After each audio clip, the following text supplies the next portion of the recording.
এক লোক মাগরিবের নামাজের আগে তার বন্ধুর জন্য দোয়া করতেছে, আল্লাহ আমার বন্ধুকে তুমি একটা সুন্দরী, রূপবতী, গুণবতী, নেককার, মুতিয়া, কানেতা, জামিলা, রায়া, একজন রূপবতী নেককার স্ত্রী দাও আল্লাহ।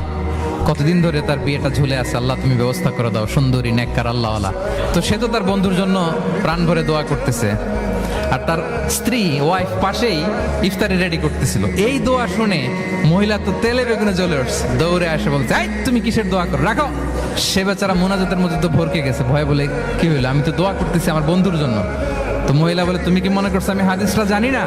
অন্যের জন্য কোনো ভালো দোয়া করলে আগে যেটা নিজের জন্য কবুল হয়, তুমি মনে করছো আমি জানি না?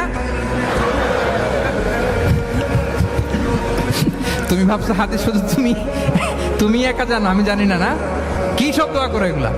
আল্লাহু আকবার, আল্লাহ রহম করুক। প্রিয় ভাইরা, এটা বলার উদ্দেশ্য হচ্ছে আপনি ভালো কিছু অন্যের জন্য চাইলে আল্লাহ তাআলা এটা নিজের জন্য কবুল করে নেয়।